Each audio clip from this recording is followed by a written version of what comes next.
Hey guys, Greg Everett here, Catalyst Athletics.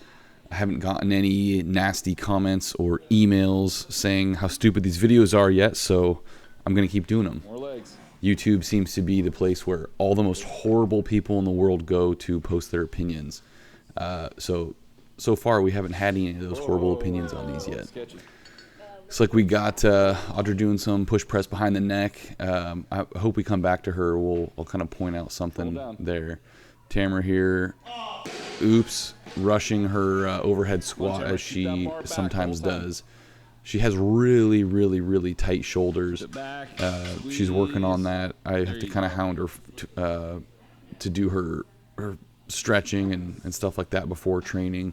She's been doing a lot better on it, but she tends to still rush the descent in those overhead squats, and those tight shoulders just pull that bar forward sometimes too quickly. She's overhead squatted 115 kilos, so that just goes to show you how tight those shoulders really are if it'll pull 65 kilos out of position. Shoulder blades tight. So we got 75 here.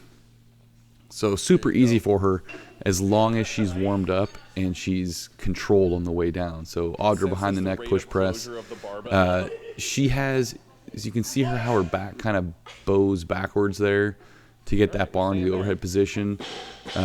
So this is in part to kind of work on that overhead mobility there, but also to strengthen the upper back. I think I mentioned that possibly the first of these videos, how I like doing behind the neck work kind of early on in a cycle to get that upper back strength, to get that upper back mobility. That angle is maybe a little better. You can kind of see how that upper back curves. So really working on opening that up. She's very good about doing her stretches and what have you.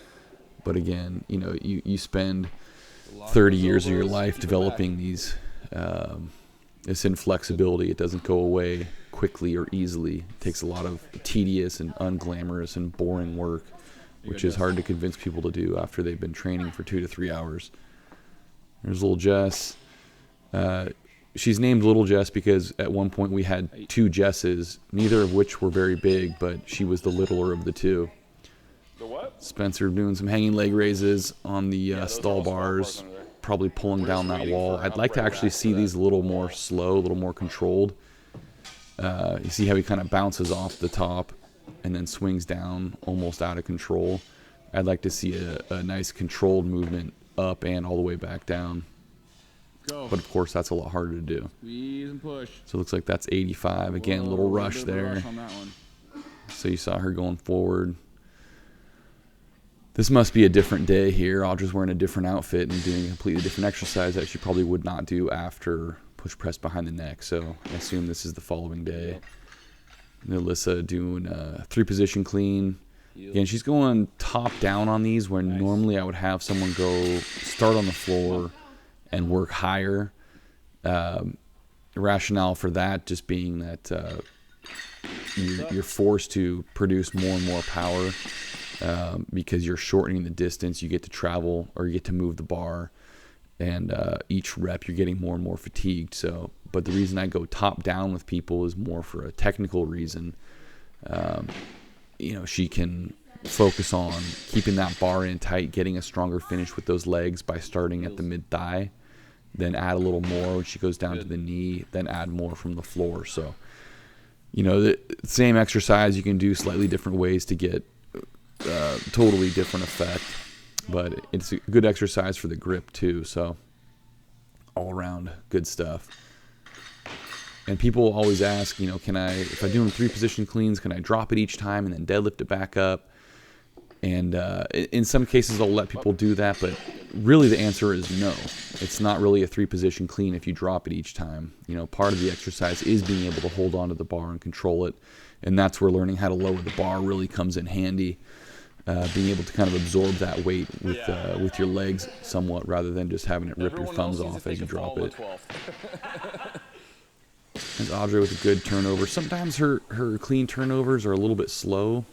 She waits too long to get her elbows around and kind of crashes in the bottom, but these today are nice and quick. Jess is the same way. Sometimes she'll take too long to get those elbows up, or she'll stop short, and it kind of gets her into trouble on some of her heavier cleans. It's more mental than anything.